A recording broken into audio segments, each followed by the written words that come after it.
Bismillah. Innal hamdalillah nahmaduhu wa nasta'inuhu wa nastaghfiruh wa na'udzu billahi min shururi anfusina wa sayyiati a'malina. May yahdihillahu fala mudilla lahu wa man yudlil fala hadiya lahu. Wa asyhadu an la ilaha illallah wahdahu la syarika lahu wa asyhadu anna Muhammadan 'abduhu wa rasuluh sallallahu alaihi wa ala alihi wa sahabati ajma'in wa sallim tasliman mazida thumma amma ba'du.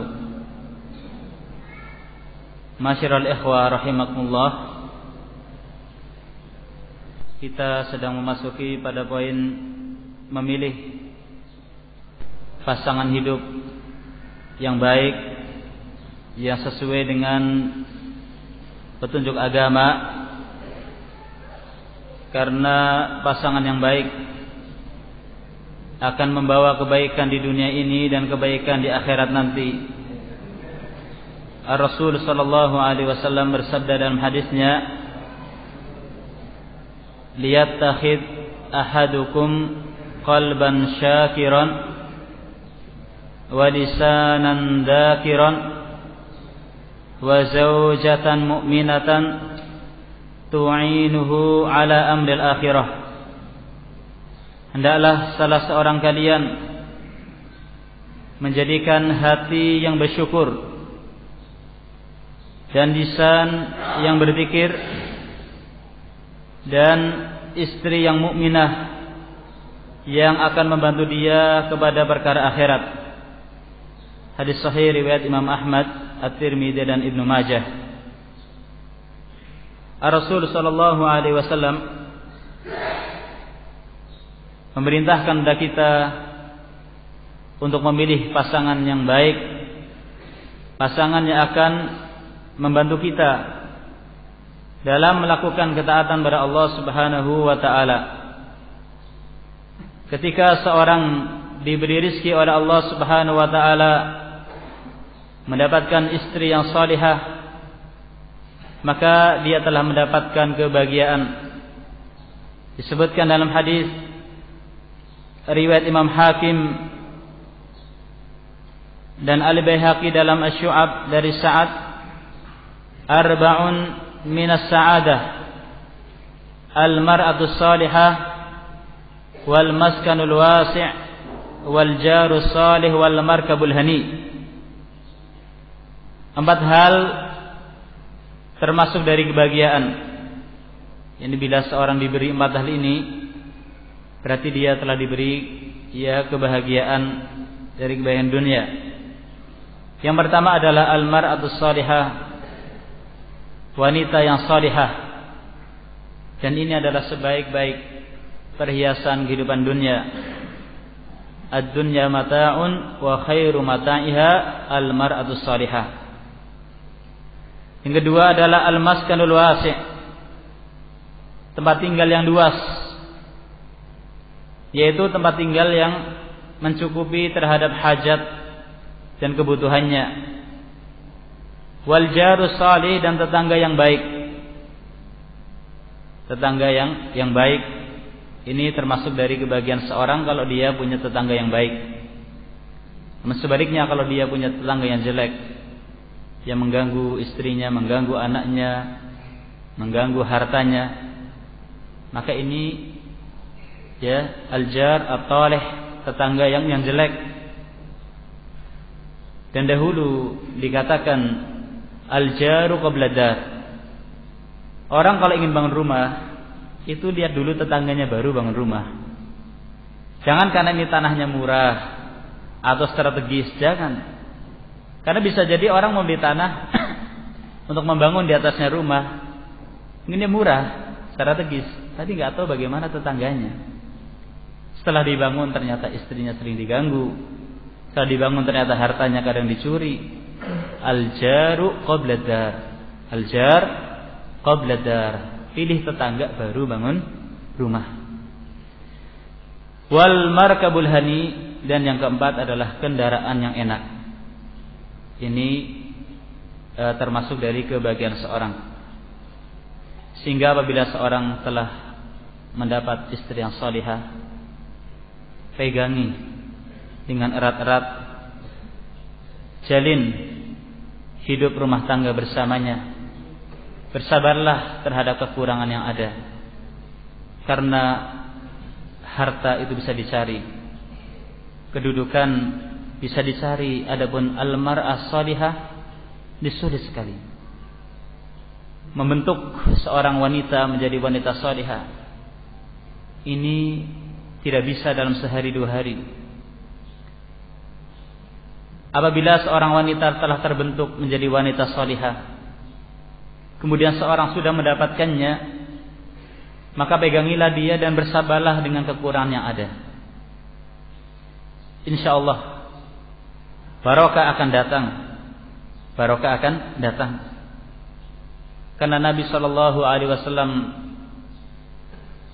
telah menyatakan, fadfar bidzatid din taribat yadak. Kuatkanlah atau pilihlah orang yang memiliki agama atau agamanya bagus, kamu akan beruntung.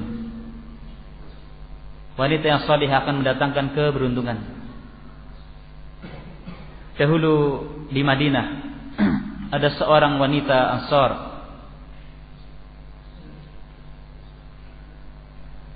Ada seorang sahabat lelaki atas saran dari Nabi SAW, kalau kamu ingin menikah, menikah dengan fulanah binti fulan. Kemudian orang ini datang atas saran Nabi, datang melamar wanita tadi. Namun karena ini sahabat laki-laki ini bukan orang yang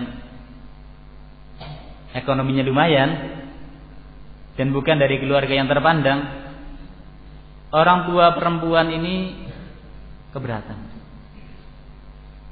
Gak bisa.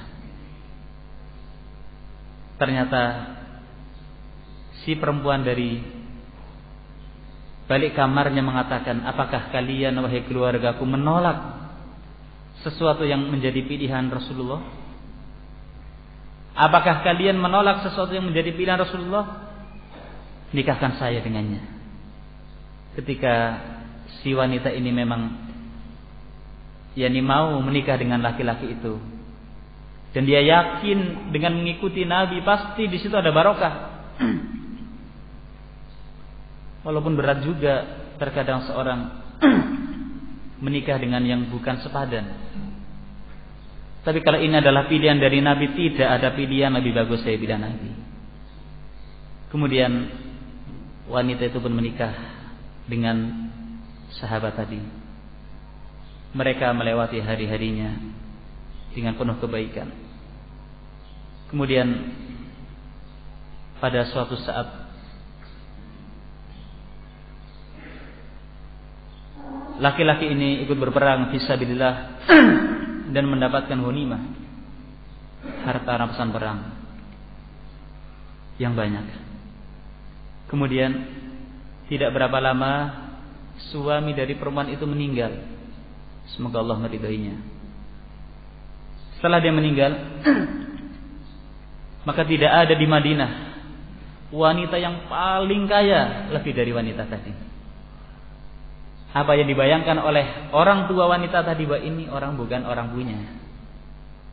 Namun ketika sang wanita tadi yakin bahwa ini adalah pilihan Nabi dan ini yang terbaik, dan dia yakin, maka setelah itu tidak ada wanita Madinah yang paling kaya lebih daripada janda ini. Kaya raya, terkayanya wanita yang ada di Madinah. Bisa dibayangkan Madinah itu luas loh, banyak penduduknya, terkayanya. Demikianlah di antara faedah mengekang hawa nafsu untuk mengikuti petunjuk dari syariat, mengikuti petunjuk dari agama. Ini mengingatkan kita kepada ketaatan Siti Hajar kepada Ibrahim alaihi salatu wassalam. Ketika Hajar melahirkan Ismail alaihissalam, kemudian Ibrahim membawa Hajar istrinya dan Ismail di Mekah. Waktu itu Mekah tidak ada bangunan, tidak ada manusia, lembah yang tandus, tidak ada tanaman. Diletakkanlah Hajar dengan Ismail yang masih kecil, masih bayi. Diberi bekal oleh Ibrahim dengan kurma dan air. Kemudian Ibrahim meninggalkan mereka. Dikejar oleh Hajar, "Ya Ibrahim, ya Ibrahim." Ibrahim tidak menoleh. Dikejar terus oleh istrinya, yaitu Hajar. Kemudian setelah beberapa kali Hajar mengatakan, "Ya Ibrahim, apakah Allah yang memerintahkan kamu untuk meletakkan kami di sini?" Ibrahim pun berhenti dan menoleh, "Na'am." Iya. Apa jawaban dari seorang wanita mukminah? Jawaban dari seorang yang yakin dengan pertolongan Allah SWT. Kata Hajar, "Idzan lan yudayyi'an Allah." Kalau demikian, Allah tidak akan menyia-nyiakan kita. Adakah wanita-wanita yang punya keyakinan seperti ini di zaman ini? Wanita yang kuat keyakinannya dengan pertolongan Allah Subhanahu wa taala. Wahai suamiku Ibrahim, jika memang ini adalah perintah dari Allah, Allah tidak akan menyia-nyiakan kita. Ternyata betul. Kemudian dari sanalah muncul air Zam-Zam. Dan dari sana pula dibangun Ka'bah. Dan dari sana pula nantinya Ismail menikah dan berkeluarga. Yang Mekah tadinya tanah yang tandus menjadi tempat yang ramai. Mekah yang tadi lembah kemudian menjadi kota. Subhanallah. Ini di antara berkat keyakinan seorang terhadap pertolongan Allah Subhanahu wa taala. Yakinilah bahwa apa yang datangnya dari Allah dan Rasul itulah yang hak. Ketika Nabi mengatakan fadfar bidzatid din taribat yadak, menangkanlah wanita, pilihlah wanita yang dia bagus agamanya, engkau akan beruntung. Kita yakin. Kalau kita belum mendapatkan keberuntungan di dunia berupa harta, pasti kita akan dapat keberuntungan nanti di yaumul qiyamah. Keberuntungan yang tidak terbayang. Yang mungkin kita mati, kemudian kita meninggalkan istri kita yang salihah, dia terus mendoakan kita, mendoakan ampunan bagi kita. Di saat kita sudah tidak bisa beramal, istri kita yang salihah mendoakan kita, tidak pernah melupakan jasa-jasa kita. Bukankah ini barakah? Bukankah ini sa'adah, kebahagiaan? Maka tidak ada yang mengungguli agama. Tidak ada kriteria yang bisa menyaingi agama. Sehingga betapa kasihannya beberapa orang di saat mereka tidak mengerti dalam memilih jodoh hidup, sehingga mereka terbawa kepada selera dirinya. Apakah itu karena cantiknya? Apakah itu karena hartanya? Atau karena keturunannya?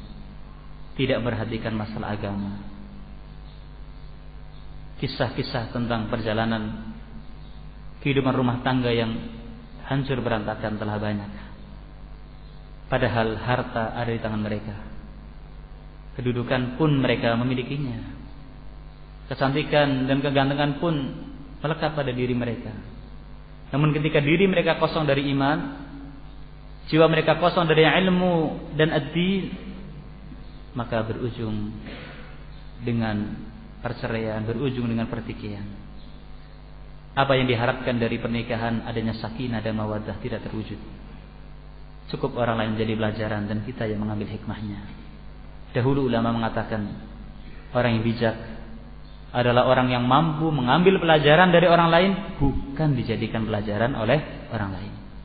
Orang yang bijak adalah orang yang dia mampu mengambil ibrah, mengambil pelajaran dari kejadian-kejadian yang mengalami orang lain, bukan dijadikan pelajaran oleh orang lain. Kemudian masih tersisa 2 poin,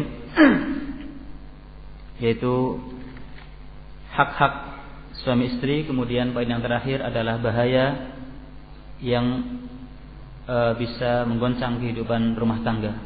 Kita akan masuk pada hukuk az-zawjain, hak-hak suami istri. Iya, ikatan pernikahan padanya ada konsekuensi yang mendalam. Ikatan pernikahan padanya ada ahkam, hukum-hukum yang berkaitan dengannya. Makanya salah pendapat yang mengatakan bahwa boleh-boleh saja wanita nikah tanpa wali. Sebagaimana kalau orang jual beli tidak dengan wali. Seorang wanita misalnya kalau dia mau beli sayur, apakah harus mendatangkan wali? Kan tidak. Kita katakan lain nikah, lain jual beli. Orang kalau jual beli nggak ada ikatan. Orang kalau membeli sayur misalnya, apakah antara dia dengan penjualnya kemudian ada ikatan waris, ada ikatan keharusan beri nafkah? Tidak ada. Adapun ikatan nikah, akdun nikah, banyak sekali konsekuensi yang terkandung padanya. Dengan pernikahan, maka seorang suami harus memberikan nafkah pada istrinya. Seorang istri pun statusnya di bawah kendali suaminya, bukan lagi di bawah kendali walinya ataupun orang tuanya. Dan adanya mahram, adanya saling mewarisi, ini konsekuensi dari pernikahan. Banyak sekali. Jadi jangan disamakan antara nikah dengan jual beli. Sehingga pendapat yang salah, ya, yang mengatakan jual beli itu ya sama dengan apa? Nikah, atau nikah sama dengan jual beli. Dari pemahaman yang salah seperti ini, nanti akan timbul fikih yang salah pula, yaitu bolehnya orang nikah tanpa wali, sebagaimana bolehnya seorang menjual atau membeli tanpa wali. Padahal kita katakan tidak sama. Konsekuensi yang ada pada jual beli tidak sama dengan konsekuensi yang ada pada pernikahan. Adanya mahram, ya, adanya hak saling mewarisi, adanya kewajiban dan tanggung jawab, ini tidak sama dengan jual beli. Allah Subhanahu wa taala berfirman, wa ashiruhunna bil ma'ruf, dan pergaulilah mereka para wanita dengan cara yang baik. Orang kalau ingin tahu apakah orang itu baik atau tidak, bagaimana sikap dia terhadap anak dan istrinya. Sampai-sampai seorang ulama mengatakan, dari rumah seorang akan diketahui jati diri seorang. Mungkin seorang ketika dia ada di luar, dia baik dengan orang. Namun seorang akan diketahui baik dan tidaknya bagaimana sikap dia terhadap anak dan istrinya. Mereka memang lemah dari sisi fisik, mereka memang lemah dari sisi mental, para wanita dan anak-anak. Tapi mereka telah mendapatkan jaminan hak dari syariat ini sebelum hak asasi manusia mereka dia menggembar-gemborkan.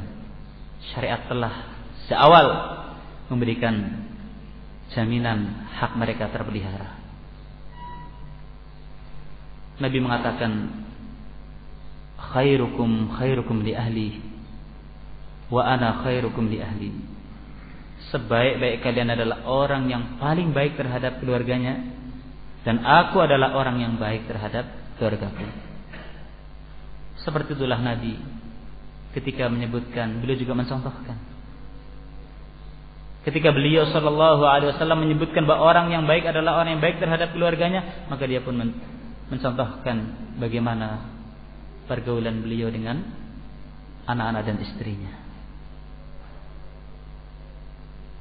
Bukan orang yang baik ketika dia mendolimi anak dan istrinya, walaupun dia terhadap orang lain dia baik. Seorang akan diketahui baik dan tidaknya pergaulannya berangkat dari rumahnya. Berangkat dari rumahnya. Karena wanita itu lemah, anak-anak juga lemah. Sehingga mereka sangat rentan untuk didolimi. Ketika seorang itu berbuat baik pada mereka dan tidak mendolimi, bukti bahwa orang itu baik. Adapun orang kalau dengan orang lain bisa saja ketemu di jalan, ketemu di luar dia baik. Karena bertemu semasa saat, dia juga ingin menjaga apa? Ya, menjaga harga dirinya. Tapi akan diketahui baik dan tidaknya bagaimana dia dengan keluarganya.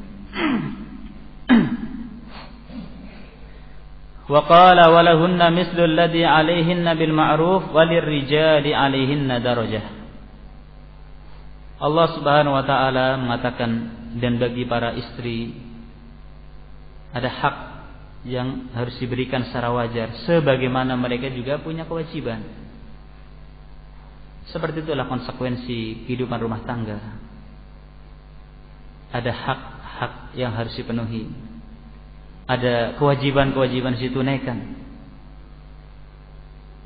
yang ditunaikan dengan tulus oleh masing-masingnya, tanpa ada perasaan terpaksa.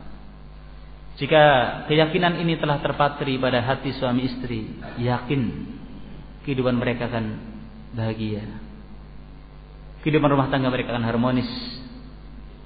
Namun apabila salah satu sisi tidak mau menunaikan kewajibannya, maka akan terjadi ketimpangan dalam kehidupan rumah tangga, dan ini yang tidak diinginkan. Dan adalah iblis dan adalah syaitan paling bahagia kalau seandainya seorang itu bisa dengan istrinya.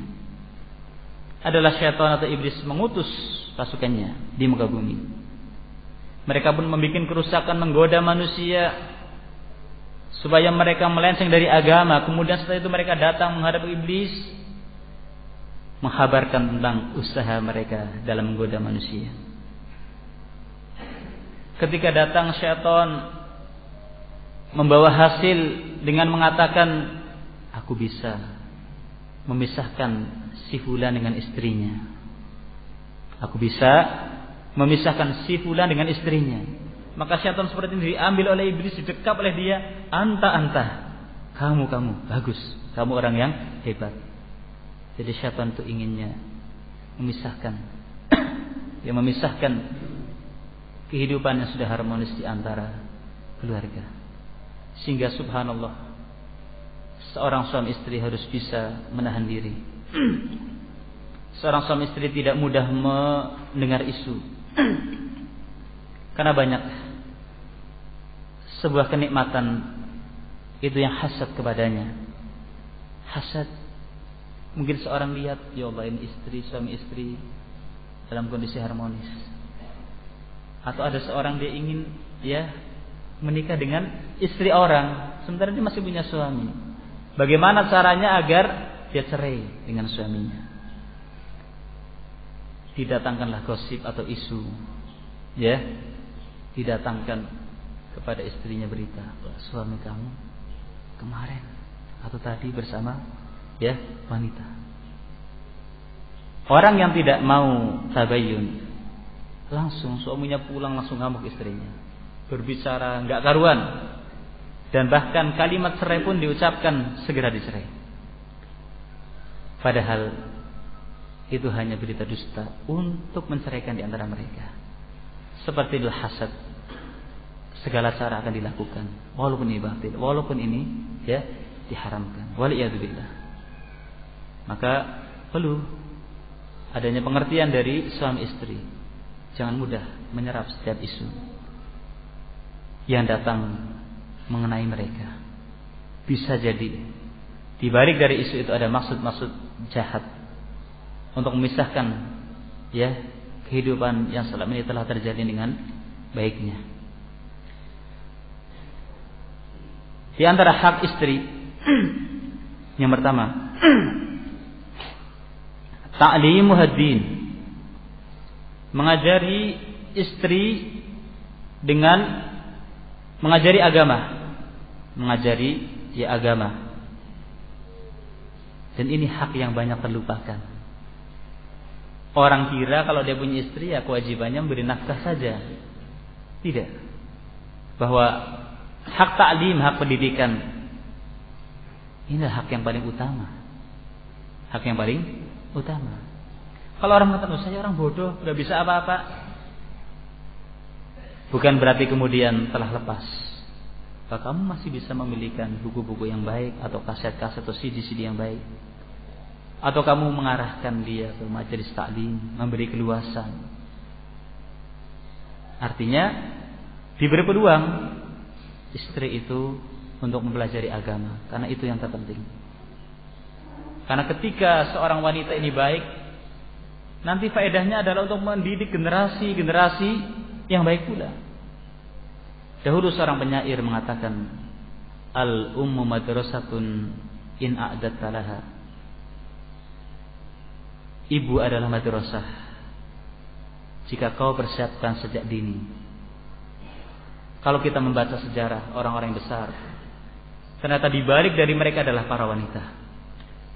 Kalau kita membaca sejarah orang-orang besar di dunia ini, ternyata di balik keberhasilan mereka adalah para wanita, para ibu-ibu mereka yang telah mendorong dan memberi motivasi mereka kepada ad-din ini. Dan diremehkan. Berangkat dari mereka lah, ya, banyak dari para ulama Ahlus Sunnah tampil di permukaan. Ibrahim ibn Adham adalah salah seorang ulama yang masyhur. Ternyata bagaimana ibunya dalam mendidik anaknya Ibrahim kecil waktu itu. Diberinya motivasi, didorongnya anaknya untuk banyak menghafal hadis dengan memberikan spirit. Kamu hafal sekian hadis, saya kasih sekian dirham atau dinar. Sehingga sang anak itu terpacu. Kalau dia mengatakan berarti itu anak belajarnya bukan karena Allah, karena apa? Harta. Ya akhi, yang namanya keikhlasan itu bukan datang semata-mata. Ulama dahulu mengatakan talabnal ilma li ghairillah. Tadinya kami menimba ilmu bukan karena Allah, namun dengan perjalanan waktu ilmu sudah masuk, akhirnya ilmu ini mendorong kita untuk belajar karena Allah. Gak semudah itu ikhlas itu datang. Ikhlas itu dengan latihan, ikhlas itu dengan usaha. Dan untuk semangat butuh adanya pendorong. Nah seperti itu. Banyak dari orang-orang besar di dunia ini ternyata dibalik dari itu, ya, adalah pendidikan dari ibunya. Asy-Syafi'i rahimahullah. Bagaimana ibunya mendorong Asy-Syafi'i itu terus menimba ilmu. Jika duduk di majelis Imam Malik rahimahullah. Al-Imam Al-Bukhari ketika dia masih kecil dia buta. Ibunya terus sering menangis karena anak yang disayanginya buta. Al-Bukhari waktu kecil buta. Namun ibunya tidak kehabisan jalan. Di sana ada jalan yang tidak akan tertutup. Di sana ada zat yang mendengar doa dan mengabulkan rintihan hambanya. Maka di tengah malam, di saat manusia mereka tertidur, sang ibu menengadahkan kedua tangannya memohon kepada Allah Subhanahu wa taala agar Bukhari kecil ini disembuhkan dari sakitnya. Maka Allah kabulkan. Setelah sembuh, didorongnya sang anak ini untuk belajar dan menimba ilmu. Ya akhi, wanita yang salihah akan bisa membentuk dan mencetak generasi yang baik. Tidakkah kita ingin memiliki andil untuk mencetak generasi yang baik yang akan memperjuangkan agama ini? Didiklah istri-istri kita dengan pendidikan yang baik. Niscaya mereka bisa mendidik generasi, mendidik anak-anak kita dengan pendidikan yang baik pula. Karena bagaimana mereka akan mendidik dengan baik kalau mereka enggak memiliki ilmu agama? Dahulu orang Arab mengatakan faqidu syai' la yu'ti. Orang enggak punya apa-apa bagaimana akan bisa memberi? Ya, orang enggak punya apa-apa yang enggak mungkin bisa memberi. Seorang ibu yang jahilah, enggak ngerti apa tentang agama, bagaimana akan mendidik anaknya memberikan agama? Ya. Oleh karena itu, hak pendidikan yang harus didapat oleh istri ini bukan hak yang ringan. Dan ini adalah hak yang utama yang kita prioritaskan. Allah Subhanahu wa taala berfirman, Ya ayyuhalladzina amanu qu anfusakum wa ahlikum nara wa quduhan nas wal hijarah. Surat At-Tahrim ayat 6. Hai orang-orang yang beriman, jagalah diri kalian dan keluarga kalian agar tidak terjerumus ke dalam api neraka, di mana bahan bakar api neraka adalah manusia dan batu. Pernah ada yang bertanya, batu? Apa salahnya batu dimasukkan ke dalam api neraka? Jawabannya, bahan api neraka itu banyak. Di antaranya ada batu. Matahari pun nanti akan digulung dan akan dimasukkan neraka. Bahkan seluruh lalat itu juga akan dimasukkan ke neraka kecuali lebah. Dimasukkannya makhluk-makhluk seperti ini bukan untuk diadab, tetapi untuk mengadab ahlun nar. Ingat ya, dimasukkannya batu, lalat ke dalam api neraka, matahari, bukan diadab karena mereka nggak punya dosa. Dimasukkannya ke dalam api neraka untuk mengadab ahlun nar, untuk menyiksa penghuni api neraka. Luar biasa. Batu bahan bakar dari api neraka yang akan terus menyala dan tidak akan pernah ada habisnya. Disebutkan dalam hadis riwayat Al-Bukhari dan Muslim dari Malik ibn Huwairis, dia mengatakan, aku datang kepada Nabi sallallahu alaihi wasallam bersama beberapa orang dari kaumku. Maka kami tinggal di sisi Nabi selama 20 malam. Dan adalah Nabi seorang yang penyayang dan lembut. Tatkala Nabi telah melihat kami rindu kepada keluarga kami, maka Nabi mengatakan, irji'u, kalian boleh pulang, kalian pulang. Kalian berada di tengah-tengah mereka, wa'allimuhum, dan ajarilah mereka. Wa'allimuhum, dan ajarilah mereka. Wassallu, dan salatlah kalian. Fa idza hadaratis salatu falyu'adzin lakum ahadukum mal ya'ummakum akbarukum. Jika waktu salat telah datang, hendaklah salah seorang kalian mengumandangkan adzan, dan hendaklah orang yang tua dari kalian yang mengimami kalian. Malik ibn Huwairis ingin bercerita kepada kita bahwa dia ketika masih muda bersama beberapa orang dari kaumnya datang kepada Nabi sallallahu alaihi wasallam menimba ilmu.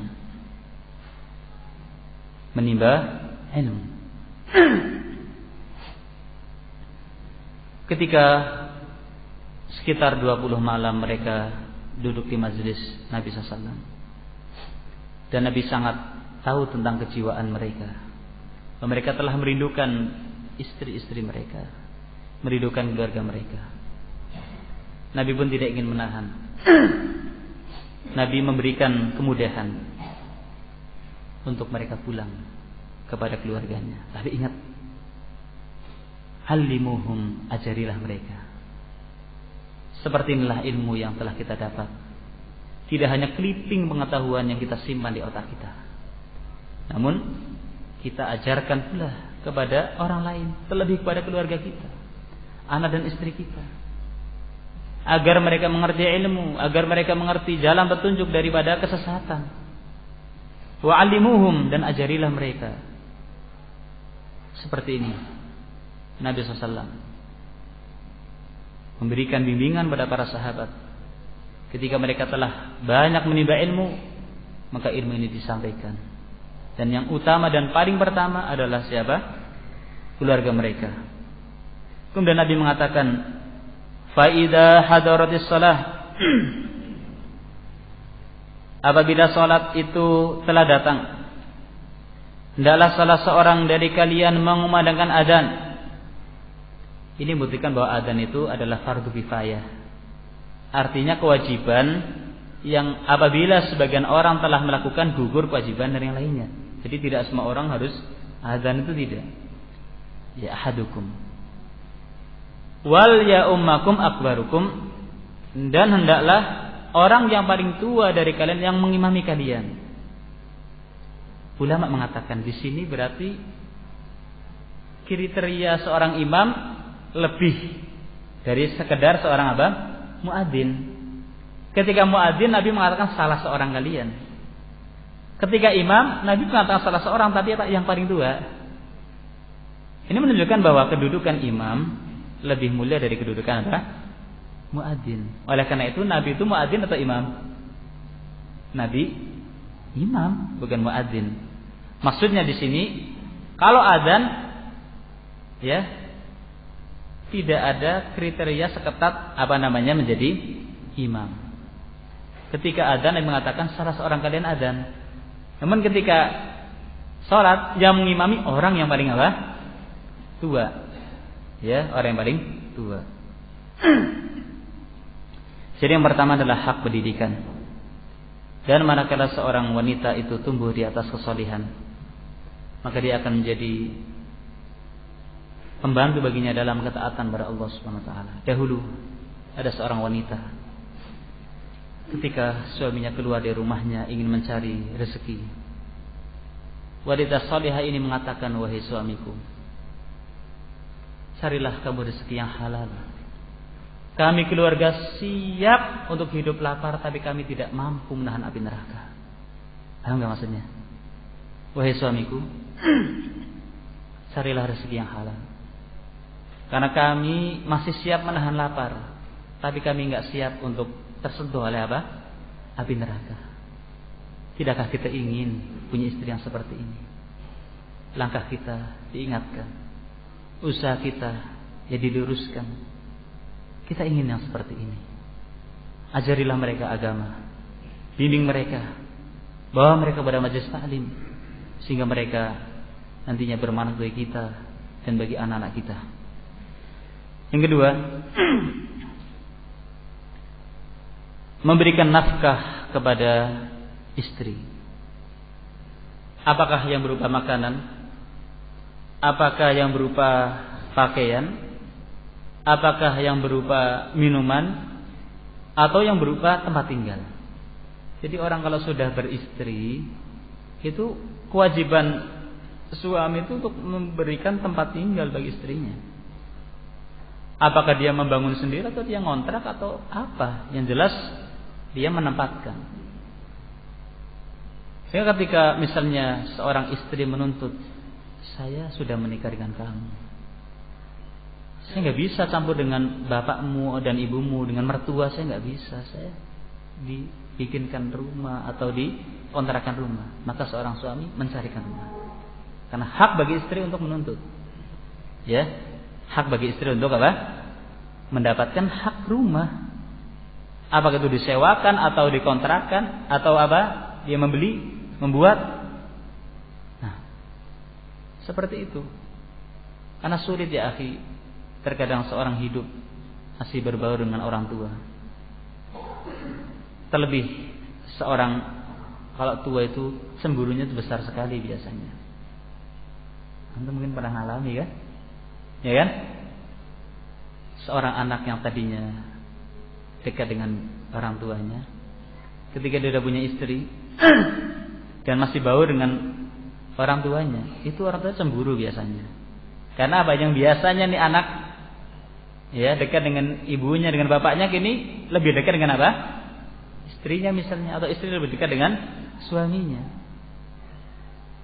Kecemburuan seperti ini bisa berakibat fatal kalau seorang itu tidak bersegera menanganinya dengan baik. Namun ketika seorang suami misalnya kondisi ekonominya minim, seorang istri bersabar dengan terus berdoa.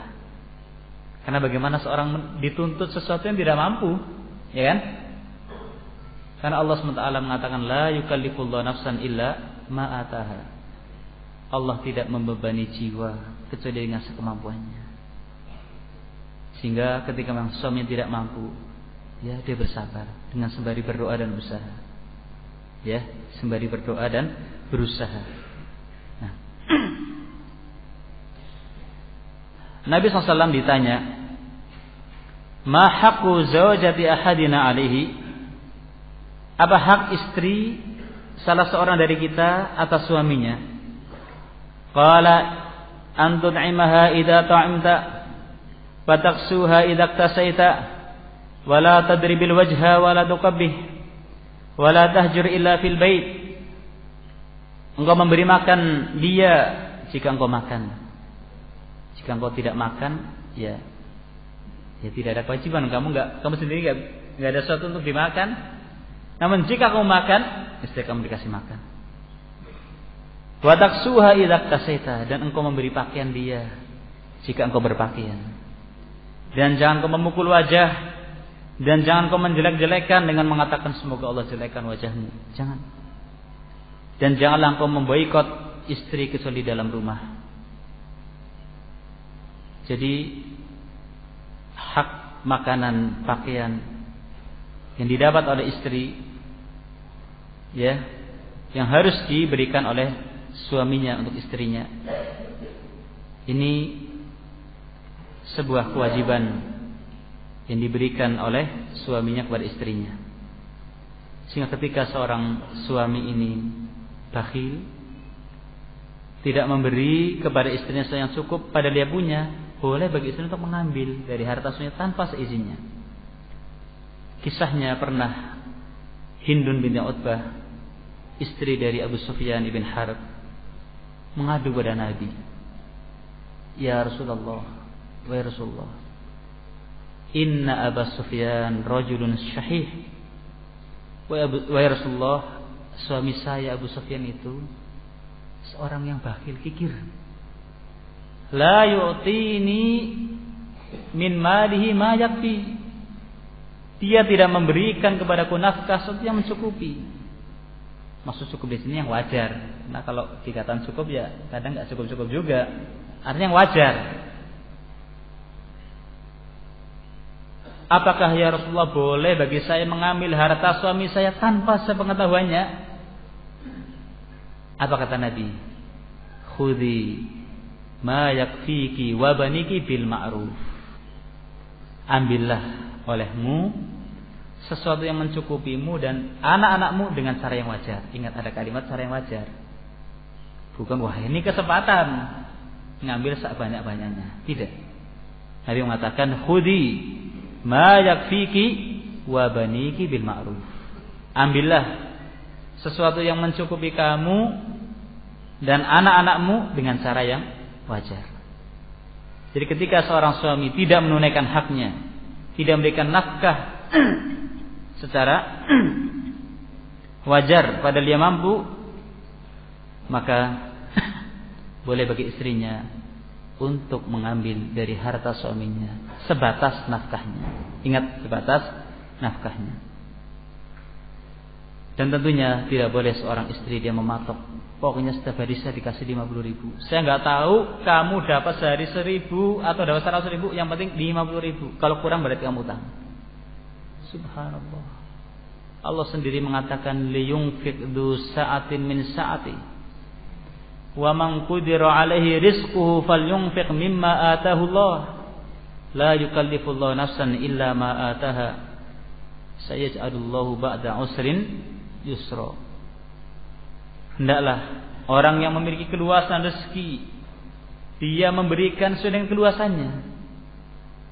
Dan orang yang rezekinya sempit, minim, dia memberi nafkah sesuai dengan kemampuannya. Allah tidak membebani jiwa di atas dari kemampuannya. Seperti ini ketentuannya. Jadi ketika memang kita dapat rezeki yang banyak, kita luaskan. Yang mungkin yang nggak biasa makan mentok, ini boleh mentok, misalnya, luaskan, rezekinya banyak. Ketika sempit misalnya, isbiri, sabarlah kamu istriku, ya, walaupun dengan sambel, ya, karena bagaimanapun juga hidup bareng, walaupun makan dengan sederhana itu lebih nikmat daripada makan yang enak tapi apa? Bisa. Ibnu Abbas dahulu pernah mengatakan yang maknanya, qadmul milhi fil istima'i khairun min aklil fadudaj fil furqah. Mengunyah garam di saat kita ini masih gabung lebih baik daripada makan yang enak tapi pisah.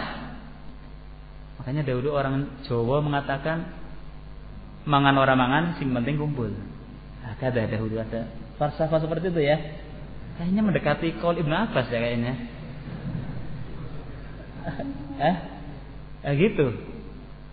Mengunyah garam, ya garam bayangkan, enggak mengenyangkan.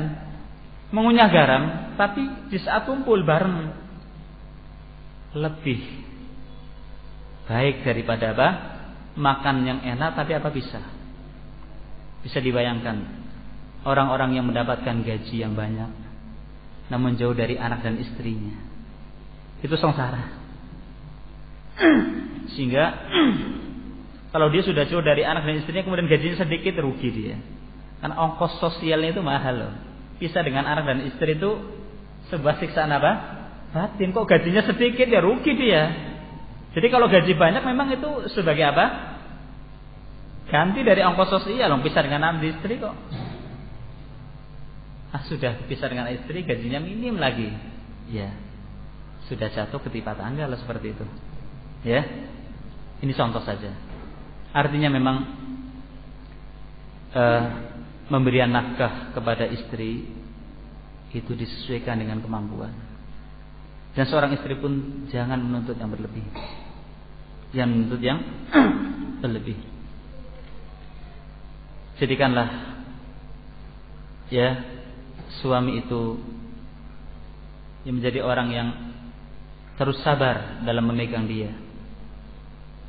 Seorang suami istri hendaklah meninggalkan pemikiran materialis, sehingga dengan demikian mereka akan saling memahami. Kehidupan rumah tangga pasti akan menghadapi berbagai macam tantangan, sebagaimana kehidupan-kehidupan yang lainnya. Timbul dan tenggelamnya kehidupan adalah suatu kepastian. Sebagaimana kita pun mengalami diri kita. Suatu saat kita sehat, lain kali kita sakit. Suatu saat kita mungkin punya, di saat yang lain kita tidak punya. Inilah warna kehidupan yang tidak akan pernah lepas. Hendaknya suami istri harus tahu yang seperti itu. Harus tahu yang seperti warna kehidupan seperti ini. Ya, sehingga dalam kondisi apapun, serumit apapun, suami istri akan terus menjalin ikatan mahabbah di antara mereka. Tidak akan dipisahkan di antara mereka karena harta. Akan memisahkan mereka hanya kematian. Hanya apa? Kematian. Ya. Pemberian nafkah sesuai dengan kemampuan. Ketika seorang itu rezekinya lancar, luas, perluas ya nafkah. Ketika memang sempit, ya sudah, sesuai dengan kemampuannya, istri harus bersabar. Makanya ulama menyebutkan apa rahasia di balik Nabi SAW di bulan Ramadan itu banyak kedermawanan itu lebih dari bulan-bulan lainnya. Ibnu Abbas mengatakan dalam hadis yang sahih, karena Rasulullah SAW ajwadan nas wa ajwada ma yakunu fi Ramadan. Rasulullah adalah orang yang paling dermawan dan lebih dermawan di saat datang bulan Ramadan. Kata ulama, ucapan Ibnu Abbas adalah Nabi orang yang paling dermawan dan lebih dermawan di saat bulan Ramadan untuk menepis adanya sangkaan, oh Nabi dermawannya kalau di bulan Ramadan saja. Tidak. Nabi di setiap harinya itu dermawan. Dan lebih dermawan ketika datang padanya bulan Ramadan. Ulama menyebutkan, kenapa di bulan Ramadan Nabi lebih dermawan? Ya, karena biasanya di bulan Ramadan rezeki seorang mukmin itu diluaskan. Coba saja kita terkadang di bulan Ramadan makan sesuatu yang kadang di luar Ramadan nggak makan atau jarang memakannya, ya kan? Tentunya banyaknya nikmat menuntut banyaknya apa? Syukur. Banyaknya nikmat menuntut banyaknya apa? Syukur. Secara umum rezeki seorang mukmin, rezeki seorang muslim di bulan Ramadan ini dilebihkan. Karena rezeki itu lebih, maka syukur pun harus apa? Lebih. Dan faedah banyaknya sedekah di bulan Ramadan, ulama menyebutkan ya, karena orang yang berpuasa itu biasanya mereka tertahan dari sebagian kasab atau usaha. Dengan kita memberi kepada mereka, berarti kita telah memberikan dorongan untuk mereka terus semangat dalam puasanya. Kemudian di antara faedah sedekah di bulan Ramadan, bahwa kita memberi buka orang yang berpuasa. Dan orang yang memberi buka orang yang berpuasa mendapat pahala seperti orang yang berpuasa. Dan masih banyak lagi faedah dari seorang bersedekah di bulan Ramadan. Kemudian hak yang ketiga. Apabila seorang memiliki istri lebih dari satu, hendaklah dia berlaku adil dalam pemberian nafkah. Jika tidak, pada dia mampu, maka dia diancam nanti di yaumul qiyamah akan datang dalam keadaan tubuhnya itu apa? Miring. Orang kalau salah posisi tidur saja itu apa? Sakitnya nemen, kadang saya seminggu. Ini miring yang seperti itu, nggak tahu seberapa lamanya, bentuknya nggak bagus, ya. Kemudian juga siksaan batin tersendiri. Ini akibat dari seorang itu tidak adil terhadap istri-istrinya. Nabi bersabda, "Man kanat lahu imra'atani, famala ila ihdahuma, jaa yaumal qiyamah wa shiqquhu ma'il." Barang siapa yang punya dua istri, lalu dia condong kepada salah satunya, yang tidak adil dalam memberikan nafkah pada dia mampu, maka orang seperti itu datang di hari kiamat dalam keadaan separuh dari tubuhnya itu apa? Miring. Ini menunjukkan, kata ulama, perbuatan ini termasuk dosa besar. Tidak berlaku adil terhadap para istri termasuk daripada kabair, termasuk daripada dosa besar. Kemudian di antara hak istri, hak suami, ya, kemudian kita masuk pada hak suami atas istrinya. Ini apa yang harus diberikan oleh istri terhadap suaminya. Yang pertama, ta'atuhu fi ghairi maksiyah. Mentaati suami pada perkara yang bukan maksiat. Disebutkan dalam hadis sahih riwayat Al-Bukhari dan Muslim, "Idza da'a ar-rajulu imra'atahu ila firashihi fa'abat an taji'a fabada ghadbana 'alaiha la'anatha al-malaika hatta tusbih." Apabila seorang lelaki memanggil istrinya menuju ranjangnya, menuju kasurnya, yakni menginginkan dirinya untuk berhubungan, fa'abat, maka istri menolak, gak mau mendatanginya. Kemudian seorang suami marah, maka para malaikat akan melaknat wanita tadi sampai subuh. Ini bukti bahwa perbuatan tadi adalah dosa besar. Ketika ada laknatan, berarti perbuatan tadi adalah apa? Dosa besar. Ya, tidak ada yang paling merisaukan pada benak seorang lelaki ketika keinginan untuk berhubungan dengan istrinya tertahan, sehingga karena seorang wanita menjadi sebab dari seorang suami ini yang menderita, maka pantas kalau dia dilaknat. Di antara madaratnya, mungkin suami akan menyimpang, mungkin akan berbuat zina, atau mungkin suami karena menahan sesuatu harus keluar, maka akan timbul darinya penyakit. Karena wanita atau istri yang seperti ini menjadi penyebab, pantas kalau dia mendapatkan apa? Kutukan dari malaikat. Kecuali kalau suaminya meminta sesuatu yang tidak boleh. Meminta pada istrinya berhubungan di saat istrinya haid misalnya, atau nifas. Ini nggak apa-apa kalau seorang suami istri menolaknya. Artinya tidak boleh memang berhubungan pada farjinya. Kemudian misalnya seorang suami meminta dihubungi pada duburnya, ini ada hak untuk menolak.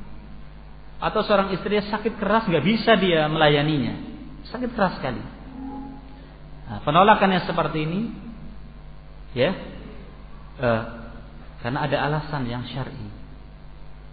Adapun dalam kondisi normal, kemudian seorang menolak, bisa saja muncul dari benak suaminya, jangan-jangan dia sudah tidak cinta lagi dengan saya.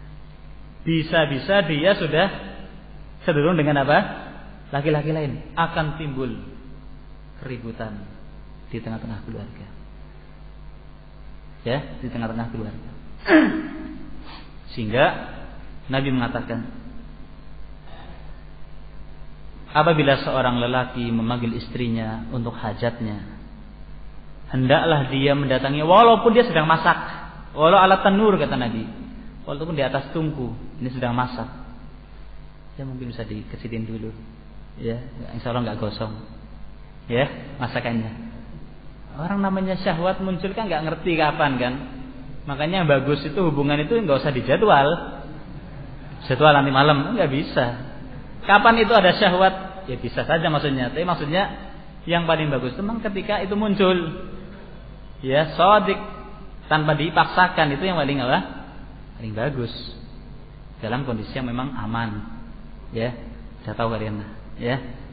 Walhasil, seorang wanita apabila dipanggil oleh suaminya untuk berhubungan, hendaklah dia mendatanginya. Kata Nabi, walau ala tanur, walaupun dia sedang memasak. Bahkan disebutkan hadis, walau ala qotab, walaupun dia sedang di atas kendaraan. Luar biasa hak dari suami. Ya. Namun bagaimana kalau sebaliknya? Istri yang meminta, kemudian suaminya nggak mau. Bagaimana? Apakah dia dikutuk juga oleh malaikat? Tentu hak suami lebih besar dari hak istri. Cuma Allah SWT mengatakan wa ashiruhunna bil ma'ruf. Pergaulilah mereka dengan cara yang baik. Ketika seorang istri meminta pada suami berhubungan, suaminya mampu, loh kenapa dia menolak? Ya, ngantuk-ngantuk pun jalankan. Ini bil ma'ruf ini. Ya kan? Nah, karena khawatir juga terjadi penyimpangan. Ya, terjadi penyimpangan. Sehingga pantas seorang wanita dikutuk apabila dia diminta oleh suami untuk mendatanginya untuk berhubungan kemudian menolak, dikutuk oleh malaikat sampai pagi. Dikutuk oleh malaikat sampai pagi. Dan bahkan ulama mengatakan, sebagian ulama mengatakan, sebagaimana seorang itu ketika dihidangkan di hadapannya makanan, kemudian sholat didirikan, dia boleh untuk memakan makanan, kemudian dia mendatangi sholat. Demikian pula boleh seorang ketika syahwatnya memuncak. Ini sudah iqamah, syahwatnya nggak tertahankan, boleh bagi dia menghubungi istrinya walaupun telah berjamaah. Karena makan dengan hubungan itu lebih berat apa? Hubungan. Saya disebut dalam riwayat, asbiru ala ta'ami wasyarab wala asbiru alaihinna. Saya itu siap lapar, siap dahaga, tapi nggak sabar kalau dengan apa?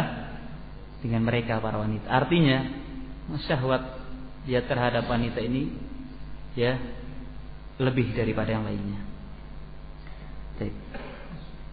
Kemudian hak suami yang kedua, seorang wanita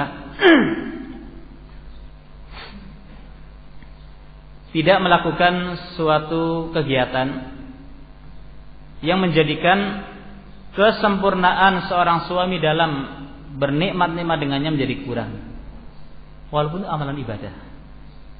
Misalnya seorang istri berpuasa sunnah sementara suaminya ada di hadapannya, itu dilarang. Pernah suatu saat istri Sofwan ibn Mu'attal mengadu pada Nabi, ya Rasulullah, suami saya Sofwan kalau saya sholat dipukul, kalau saya puasa disuruh batalkan, kalau bangun kesiangan. Rasulullah bertanya, ya Sofwan, bagaimana ini istri kamu ngeluh seperti ini? Kata dia, ya Rasulullah,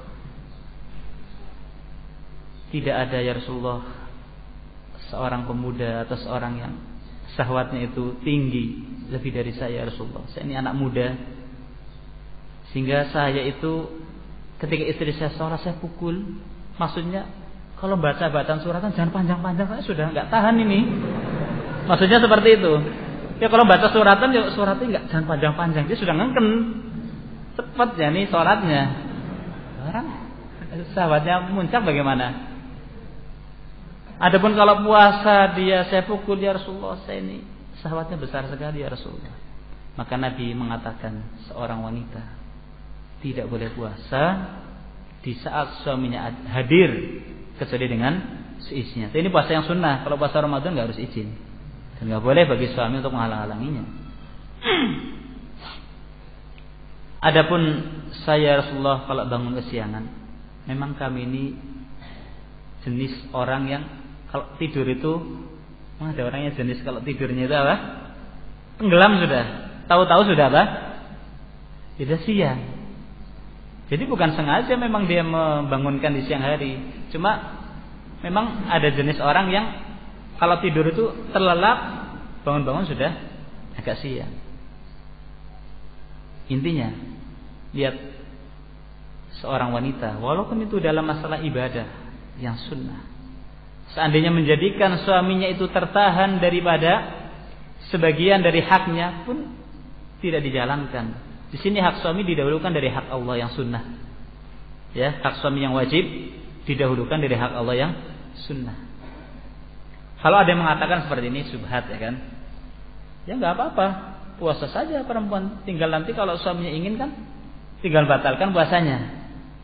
Kita katakan atau kita jawab subhat ini, ya akhi, umumnya orang segan untuk membatalkan ibadah seorang, walaupun istrinya kan segan. Nah, jam puasa saya segan membatalkan.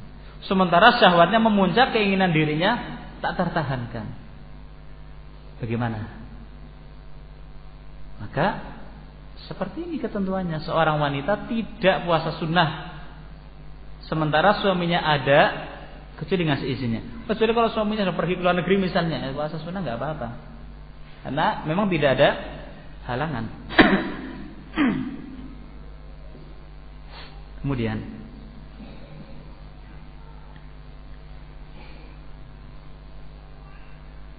seorang wanita dia mensyukuri pemberian dari suaminya dan kebaikan dari suaminya. Disebutkan dalam hadis, diperlihatkan kepadaku api neraka. Ternyata kebanyakan penghuninya adalah wanita, karena mereka kufur.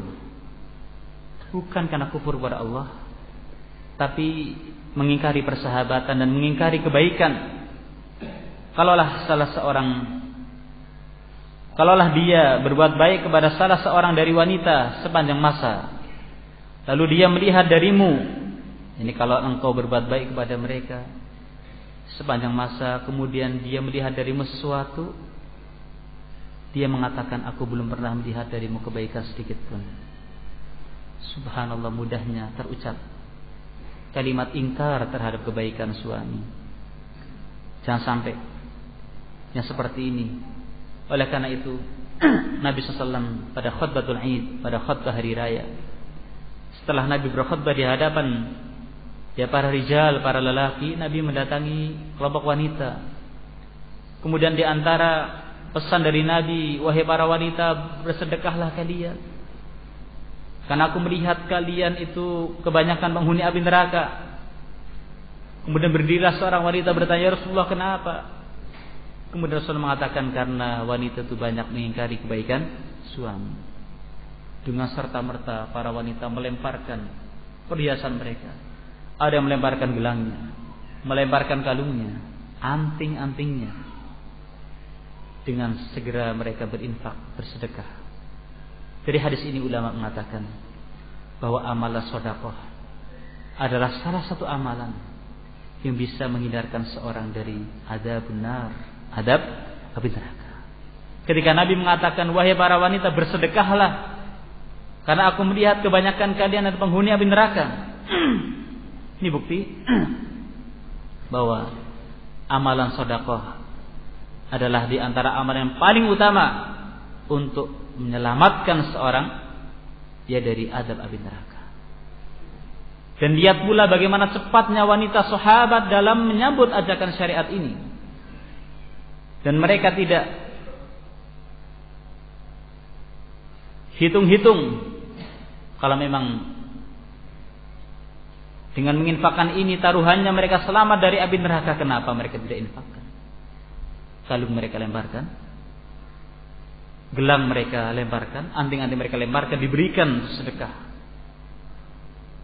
Jika seperti ini cepatnya wanita sahabat dalam menyambut ajakan syariat ini, bagaimana para lelakinya? Subhanallah, mereka adalah para lelaki dan wanita yang telah terpatri diri mereka dengan ilmu. Mereka adalah orang-orang yang lebih hubbul akhirah minad dunya, lebih cinta akhirat daripada kehidupan dunia, sehingga harta yang ada di tangan mereka pun dianggap sedikit. Harta yang ada di tangan mereka pun mereka jadikan sebagai tebusan agar diri mereka selamat dari api neraka. Kemudian sudah kita sebutkan pula kisah Ummu Zar'in, bagaimana seorang wanita yang tadinya hidup dalam kenikmatan kemudian dicerai oleh istrinya, oleh suaminya. Kemudian dia pun tidak melupakan kebaikan dari suami. Dan berbeda dengan pepatah Arab yang mengatakan as-sayfa doyatil labana. Ini pepatah Arab mengatakan musim panas telah menyenyakan susu. Kisah dari ini adalah seperti ini. Jadi waktu itu ada seorang gadis, dia menikah dengan seorang yang laki-laki yang sudah tua. Orang juga punya selera kan? Ya. Padahal suaminya ini kaya raya, kecukupan. Namun ada sesuatu yang kurang cukup. Cukup dari sisi nafkah ini, tapi mungkin kurang dari sisi nafkah yang lainnya. Makanya kalau wanita telah tercukupi 2 nafkah, atas dan bawahnya insya Allah diam. Apa nih bahasanya, agak vulgar ya? Artinya ya sudah terpenuhi nafkah dohir dan batinnya, ya sudah tenang dia. Ya, akhirnya diminta cerai dengan suaminya. Orang dia punya pilihan kan. Ya. Kemudian dia nikah dengan seorang pemuda yang gagah, tapi sayang, fakir. Aduh, tadi nafkah yang ini tercukupi, yang ini kurang, wah ini sebaliknya. Kemudian suatu saat wanita ini pun terpaksa ngemis. Ya memang dari sisi itu bolehlah suami saya ini yang kedua ini, tapi ya nafkahnya yang atas itu problem. Akhirnya dia ngemis sampai ngemis pada bekas suaminya. Apa kata suaminya? As-sayfa doyatil labana. Kalau bahasa kita, nasi sudah jadi apa? Bubur. Patah kita. Nasi sudah jadi apa? Bubur. Salah kamu sendiri kok milih dia. Jadi seperti itulah memang orang itu mempunyai pilihan. Ada kisah yang sangat menarik. Jangan ngantuk, kalau ngantuk sih salah paham repot nanti. Ya. Ada seorang mengendarai kuda. Untuk baca dalam ya salah satu kitab tentang masalah ini, ya. Kemudian di tengah jalan bertemu dengan seorang perempuan. Kemudian laki-laki ini mengatakan, ya fulana, saya ingin nikah dengan kamu. Gampangnya, ya. Sekali ketemu, sekali itu pula ingin apa? Akad nikah. Langsung jatuh cinta kepadanya. Kalau orang ini tua sudah, yang naikkan dan tua, ini masih gadis.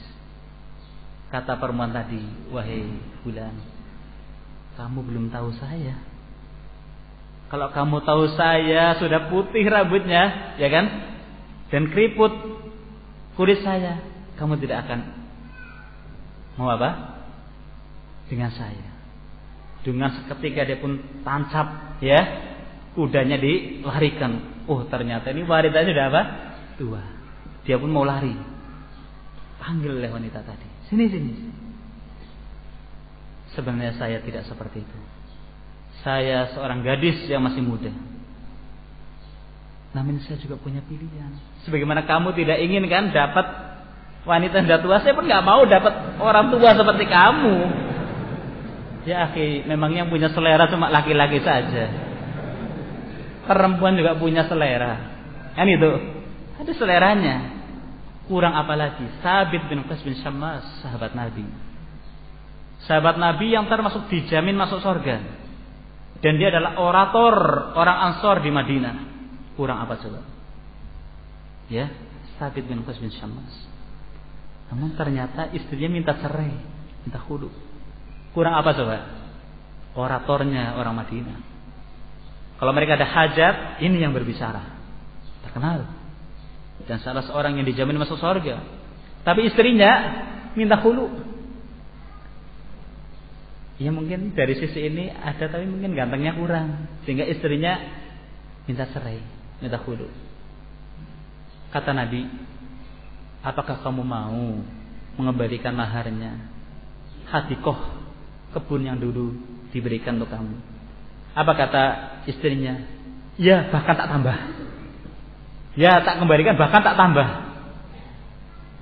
Istrinya bukan karena benci dari sisi akhlaknya baik, tapi mungkin ada sesuatu yang kurang, yaitu dari sisi apa? Kegantengan. Ternyata wanita juga punya apa? Selera. Sehingga ingat ya akhi, sebagian orang kadang ngelamar sana sini nggak jadi, nggak cantik. Ya Allah, kamu sendiri membeli kok. Kamu sendiri seperti itu, kamu ngaca diri kamu sendiri ya kan? Nah, sebagian orang seperti itu, subhanallah. Senangnya nador sana sini, nador. Ya, nador untuk cuci mata saja. Nggak jadi. Kurang cantik, ini kurang. Kamu sendiri membeli seperti itu. Harusnya orang itu ngaca dirinya. Baik. Kemudian poin yang terakhir, bahaya yang bisa mengancam bahtera kehidupan rumah tangga, dan ini penting sekali. Sebenarnya bahaya yang mengancam kehidupan rumah tangga datang dari berbagai sisi. Makanya suami istri hendaknya mereka membentengi diri mereka dengan benteng ilmu, sehingga masing-masing dari mereka punya senjata yang kuat. Karena yang namanya serangan itu orang tidak tahu kapan datangnya. Ketika seorang sudah mempersiapkan bekal sebelumnya, maka dia akan mampu menghadapi kondisi serumit apapun.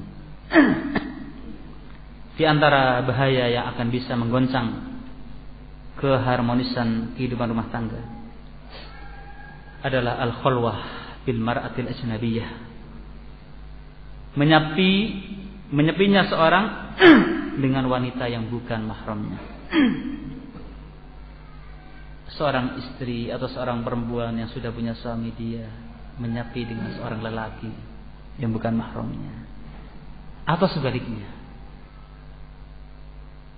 Nabi SAW mengatakan, la yakhluwanna rajulun bimra'atin illa kana thaithuhuma asyaitan. Tidaklah seorang lelaki menyepi dengan seorang wanita kecuali yang ketiganya adalah syaitan. Bagaimana menghembus-hembuskan kepada mereka untuk melakukan perbuatan apa yang tidak baik. Dahulu ketika ada seorang salaf ingin dititipi seorang wanita, kemudian dia menolak, tidak. Kalau mereka menitipkan kepada saya harta, insya Allah akan saya jaga. Tapi kalau mereka menitipkan kepada saya wanita, walaupun itu hitam kelam, saya tidak merasa aman akan terjerumus dalam perzinahan. Yang namanya syaitan dan nafsu. Sesuatu yang nggak cantik pun akan berubah jadi cantik. Nah, dahulu dikatakan, bila cinta telah melekat, saya kucing rasa coklat. Repot seperti itu. Itu bahasa Indonesianya. Bahasa Arabnya seperti ini pepatahnya. Hubbuka syai' yu'mi wa yusim. Cintanya kamu terhadap sesuatu menjadikan kamu tuli, menjadikan kamu buta. Pokoknya. Kalau ada cinta seperti itu sudah. Hubbuka syai' yu'mi wa yusim. Cintamu kepada sesuatu menjadikan kamu itu buta, menjadikan kamu itu tuli. Lihat kisah seorang rahib ahli ibadah. Ketika dia dititipi seorang wanita yang sakit karena saudara-saudaranya ingin pergi berjihad atau ingin pergi ya pada suatu keperluan. Tadinya rahib ini menolak. Namanya Barsiso, ya rahib namanya Barsiso, ya menolak tadinya. Kemudian kata saudara-saudara dari perempuan ini, terus kepada siapa saya titipkan perempuan ini? Tidak ada yang saya percaya. Kami percayakan kepada kamu. Kata rahib tadi, ya sudah. Kalau demikian, taruh dia di tempat, saya di tempat lain. Iya. Akhirnya perempuan itu ditaruh suatu tempat, rahib di tempat lain. Dan setiap hari rahib ini memberi makan perempuan tadi karena sakit kan. Ditaruh makanan di luar, dia pulang. Syaitan membisikkan pada benaknya, wahai rahib, kamu memberi makan dia, makanan ditaruh di luar. Apa kamu merasa aman? Mungkin makanan itu dimakan oleh binatang nantinya, nggak jadi makan yang di dalam. Kata nafsu dia, oh benar juga. Ya kamu masuk kemudian keluar. Kenapa sih?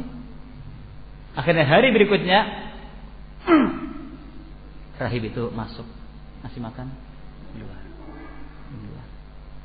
Hari berganti dengan hari, syaitan pun membisikkan dalam hatinya. Antum baca dalam tafsir Ibnu Katsir, tapi sayang dikatakan riwayatnya tidak kuat. Riwayat ini tidak kuat. Disebutkan dalam tafsir Ibnu Katsir kisah ini. Kemudian syaitan bisikkan, wahai rahib, seperti itu kakunya kamu. Kalaulah kamu ngobrol lah sesaat dengan dia, masa ngasih makan gitu aja? Ya ngobrol sesaat. Akhirnya syahwatnya pun mengatakan, oh benar juga, masa saya cuma ngasih makan kayak binatang? Ya saya ajak ngobrol sebentar lah. Kemudian berangkat daripada melihat, berbicara, kemudian mendekat, kemudian merapat.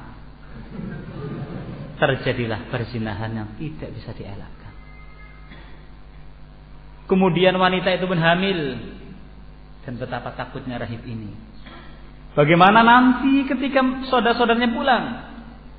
Syaitan membisikkan, wahai rahib, bagaimana nanti kalau saudara-saudaranya pulang, tahu dalam keadaan dia hamil, bunuh dan kamu kubur. Kamu katakan saudari kalian sakit, kemudian dia mati. Karena orang akan percaya kan wajar, sakit mati, dibunuh wanita tadi. Dari berzina, kemudian saya membunuh.